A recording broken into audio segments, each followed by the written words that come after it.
Before we get into the rest of the video, make sure you subscribe to Wrestling Hub and turn on all notifications to stay up to date with everything in the world of pro wrestling. Also, don't forget to follow us on Instagram at Wrestling Hub Official and follow us on Twitter at Wrestling_Hub.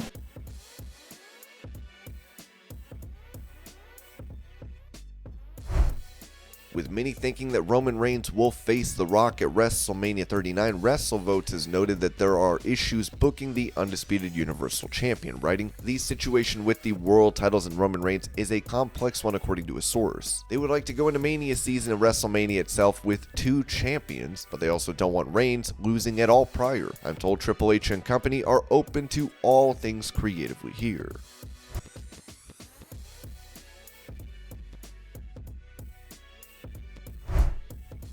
Talking about Tony Khan's announcement on Dynamite that the AEW World and Trios titles had been vacated, Eric Bischoff said on his Strictly Business podcast, "I wish Tony had said something other than just saying he vacated the titles, because you can't assume everyone on the show is following on the internet. You have to mention what's going on. To casual fans who didn't watch anything or know anything, now you don't know."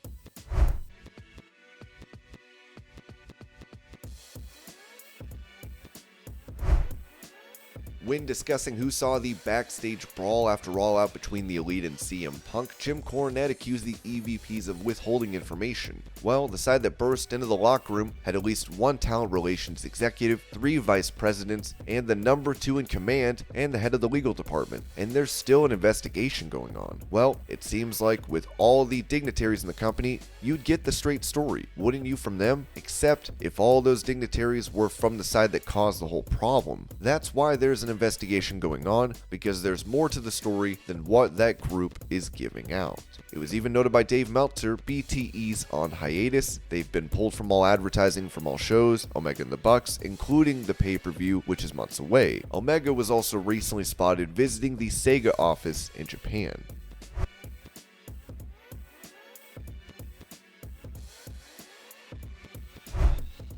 While it was reported that the Young Bucks as well as Kenny Omega sent feelers to WWE, Dave Meltzer said on Wrestling Observer Radio that Matt and Nick Jackson have refuted these claims. It is not known who they sent feelers through if they did, with it speculated that they talked with Kevin Owens, who maybe put in a word for them. It was added that the Bucks said that this did not occur privately, but there are reasons for them to deny this, according to Meltzer.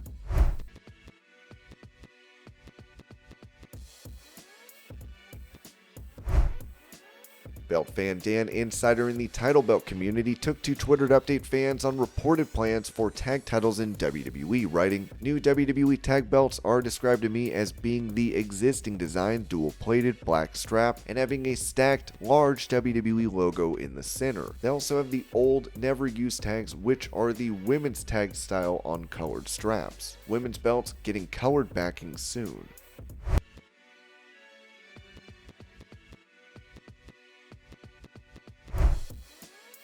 During his vlog on YouTube, Sammy Guevara spoke about his match against Darby Allin, where he claimed AEW is where he wants to be. "I just need Darby Allin, one of the pillars. 2 of us, right? Who's the real pillar? Everybody talks about Max. Everybody talks about Jungle Boy Darby. Who's the real pillar of this place? I've been here since day one, and I've seen so many guys come and go. So many guys come and go in this company, right? Guys on the trucks. I'm not on the truck. How many figures I got? I got one with Moxley. I've been here since day one, and I don't get the respect I deserve. Not from anybody back there in the back, not anyone in the locker room, nowhere. Not from these fans, these ungrateful fans. So let's screw it. I don't need anyone. I only need myself. This Wednesday, Tournament of Champions, when I beat Moxley and I win this whole Tournament of Champions, everything is going to change for me. I'm going to get what I always should have got, the recognition. I should have got everything I deserve. I'm not here because I got fired from somewhere else. I'm here because I want to be. I'm not asking for my release. I want to be here."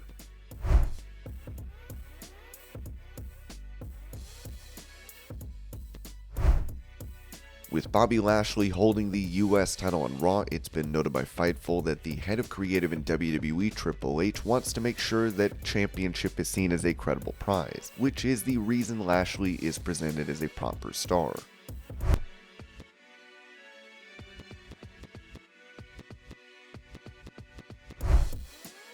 Talking talking about why the younger generation of pro wrestlers clash with the philosophy of CM Punk. Former WWE writer Freddie Prinze Jr. said on his show, "My wife and I both have external businesses that we run beyond, like acting and things like that.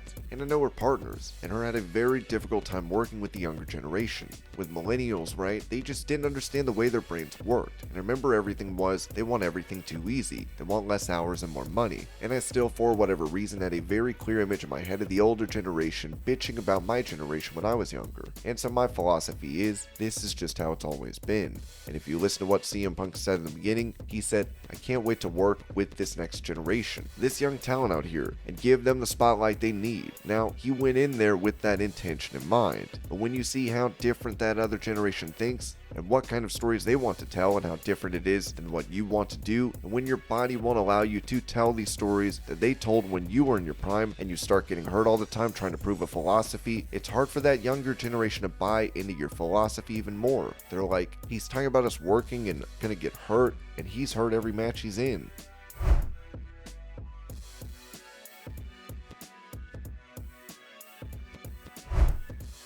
When speaking about former WWE star Velveteen Dream allegedly filming people in the bathroom without their consent during a party, EC3 told NBC Sports Boston that WWE knew of this all along. "I'm not one to share it and gossip. It was known. Talent was involved. It's a wild tale and a lot of people did know. Even being part of it where I was kind of at the forefront of it because it was my home, taking it up the chain, being there, getting there, people sometimes don't want the boat rocked from an office perspective. Sometimes talent is doing well and drawing money. They'll be protected. At the same time, I'm an adult male who does not need someone else to fight my battles. This sucks. I don't like it. Guys that were involved, this happened. Ridicule from peers, no lesson was learned. Why it came up here and now, somebody asked. Nobody ever asked. I was asked about him, and when it rains, it pours. If I truly forgive him, would I say it on a podcast? No. But somebody asked, and I'm not going to lie. This was an issue that happened. The butterfly effect of it, in theory, working with him later, being concussed, was that purposeful? It kind of ruined my run. It kind of ruined my life in a sense. It put me in a bad spot because of the issues with the concussion that stemmed from it. That's not to put the blame on it, but that's my story and it's the truth.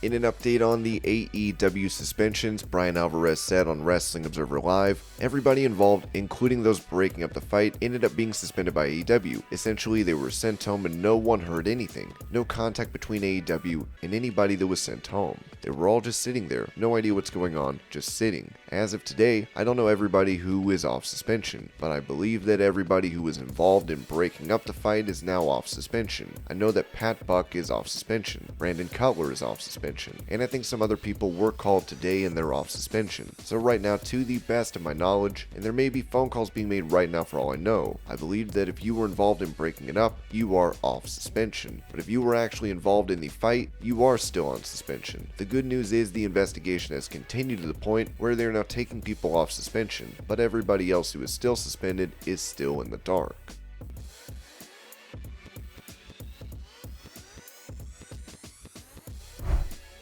With it reported that Kenny Omega was set to be involved in the presentation of the Fight Forever game, his suspension has changed plans, as Meltzer noted. Omega's in Japan right now, and it's interesting because the original trip was partially to promote the AEW video game because they've got the Tokyo Game Show. Because of his suspension, he's not going to be involved with the presentation of it there. Of course, it was noted that Pat Buck and those that tried to break up the brawl between the Elite and CM Punk are now off suspension and back at work.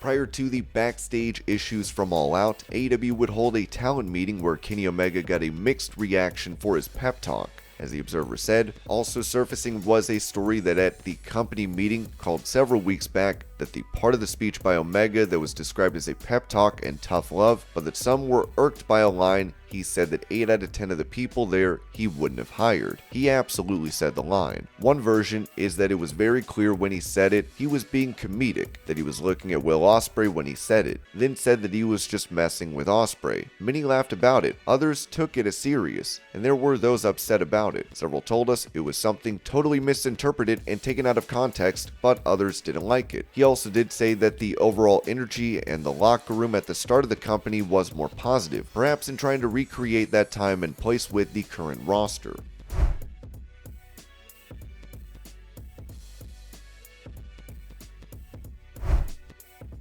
From the US Sun, it said that WWE is planning to honor former chairman and CEO Vince McMahon with a Hall of Fame induction. As they write, Vince may not be completely done with WWE. There are discussions about how to pay tribute to his achievements of turning the small-town wrestling biz into a global business venture. Fans may not have always liked the way he handled storylines and treated some talent, but his efforts to take the sport to the world cannot be underestimated. His departure was pretty unceremonious in terms of the business behind the scenes, but the sport is about fans, and as controversial as it may seem, there are fans who feel he deserves a send-off. Now at this moment in time, the suggestion of any kind of celebration seems impossible and would spark potential backlash. However, an acknowledgement of his contributions remains an active discussion among the creative team. Obviously, Vince will not wrestle again, but having an invitation to WrestleMania could be a possibility. One discussion is whether it is too soon for him to be honored at the WWE Hall of Fame event the night before WrestleMania. Automatically, that honor would mean he would walk on stage in front of LA fans next April. Stephanie has openly spoken about her father's legacy since his departure, and Triple H has huge respect for Vince.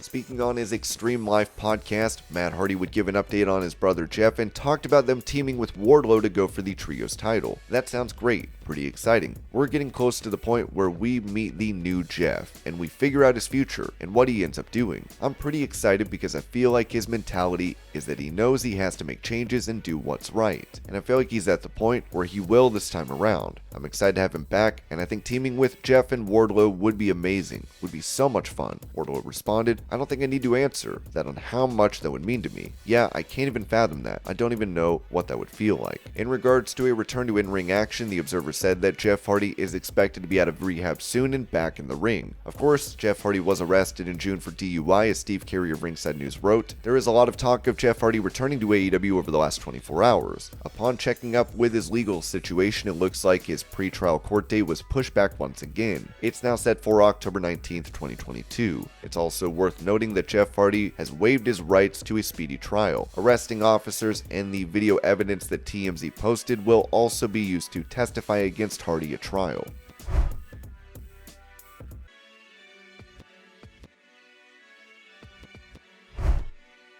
In the age of the internet, rumors and reports run rampant, and nothing is much of a secret in the pro wrestling industry. Yet, the Observer has said that Triple H may have something up his sleeve. We were told that Paul Levesque has some surprises coming who are not people being talked about.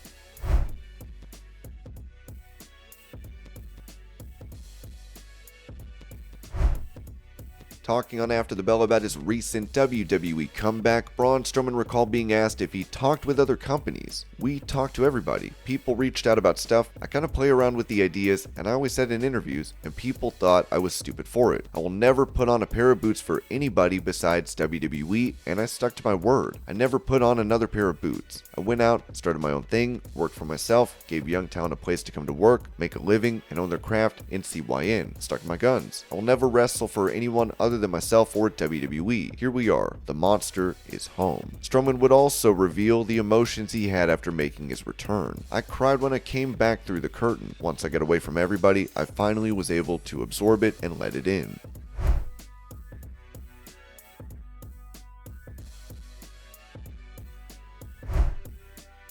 When it comes to his return to pro wrestling following his release from WWE in July of last year, the Observer said this about Bray Wyatt. Regarding talk of Wyatt returning, there were definitely talks in that direction. At one point, the talks stalled, but it was said it was not a dead issue. Talks with him outside WWE had also stalled in the past, as his asking price was well above what other companies were willing to pay. When he was last in WWE, the belief was that behind Reigns and Lesnar, that the tier of he, Orton, and Rousey were the highest paid pro wrestlers in the world.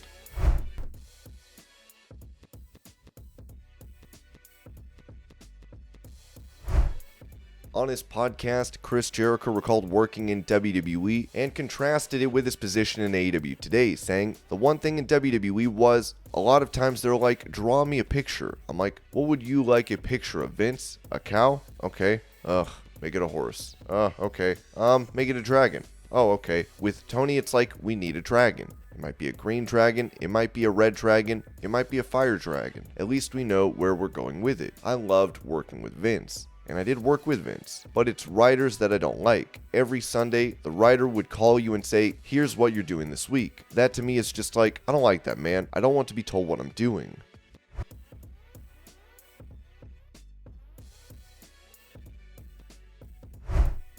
With the Warner Bros. Discovery stock being low, The Hollywood Reporter has noted how Comcast might purchase WBD to merge it with the NBC Universal brand, where the Peacock streaming service is home to WWE. Given the company's daunting challenges, it has become accepted wisdom at the highest levels of the industry that another deal waits in the wings for Warner Bros. Discovery. For reasons related to the complicated structure of that merger, no negotiations can happen until April 2024. But at that point, many industry observers believe that Comcast Brian Roberts will make a long-awaited move, looking to combine NBC Universal and Warner Bros. Discovery. That deal would face some interesting antitrust issues, but would give his company scale and a viable streaming service. Obviously, Peacock sucks, says one exec with knowledge of both companies. There are some good synergies. I'm sure Roberts is licking his chops because the WBD stock is so low, and I think that's Zaslav's endgame: get the place sold.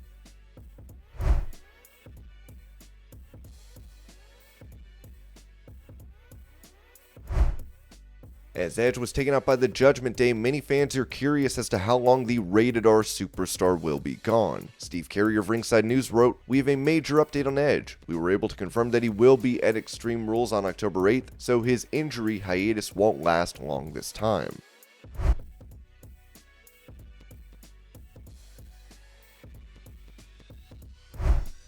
While many fans enjoyed Elias's little brother Ezekiel making appearances for WWE, it seems his time in the company is at an end, with it reported that Ezekiel is no longer listed internally on WWE's roster. PWInsider.com has confirmed. The character was replaced last week with his original persona, Ezekiel's older brother Elias. It would appear that, as many of you suspected, that when the time comes, the Elias character will be returning to the Raw roster, while Ezekiel, who was written out due to injuries, will fade into the darkness.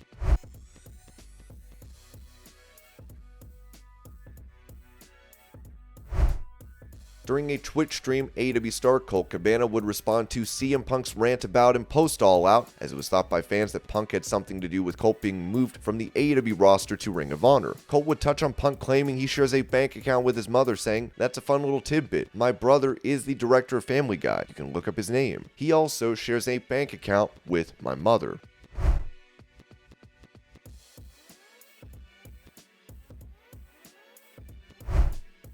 Talking about if Warner Bros. Discovery might pull the plug on AEW given the backstage turmoil, Eric Bischoff said on his 83 Weeks podcast, "The honest answer, I have no idea. All I can tell you is from past experience, not only in wrestling, but especially outside of wrestling, because I've created and produced probably no fewer than 15 shows for no fewer than 8 or 10 cable outlets. And traditionally, typically what happens is your network is very hands-on in a developmental process. Throughout the entire production process, very much involved in creative. That's normally what happens in television. At what point are they going to feel that they need to have more hands-on creative? That's hard to say. That's really hard to say not being there. I think the bigger challenge right now is how credible does AEW look as a long-term investment if you're a television company seeing the kind of dysfunction that we've all seen."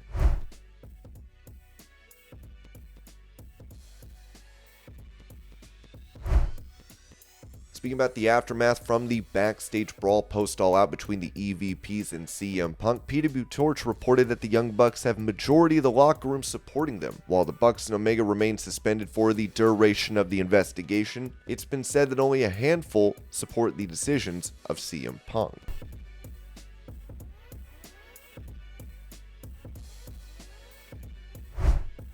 Once again, talking about the potential perspective of AEW President Tony Khan during the drama unfolding from the post-All-Out press conference, Eric Bischoff said on Keeping It 100 that, "I just can't imagine what executives at Warner Discovery are thinking about when now this is the second time that's happened, right? MJF did the same thing a couple months ago, and in front of, by the way, a bunch of executives who were in the arena is from what I've heard. Now we see the same thing again from a different guy. If I'm an executive in a media company and I'm thinking about stroking a check for $45 million a year to somebody, I kind of want to know they got their stuff together, and what I saw, I was humiliated for Tony. I really was."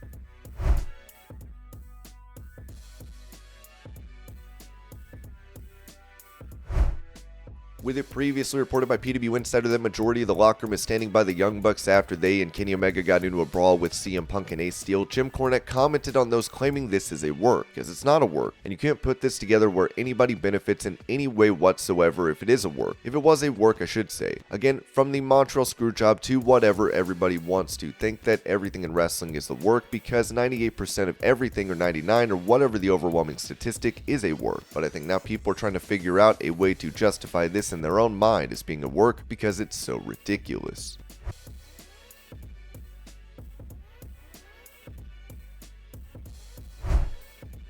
After being granted what has been called a highly conditional release from AEW, it seems the leader of the House of Black has issued a statement at Prestige Wrestling where he competed last night. Malachi Black says that he knows we have many questions about his future and he will answer them when the time is right. "Please allow me a few weeks or months to recalibrate myself. This is not goodbye, and we will see each other very soon."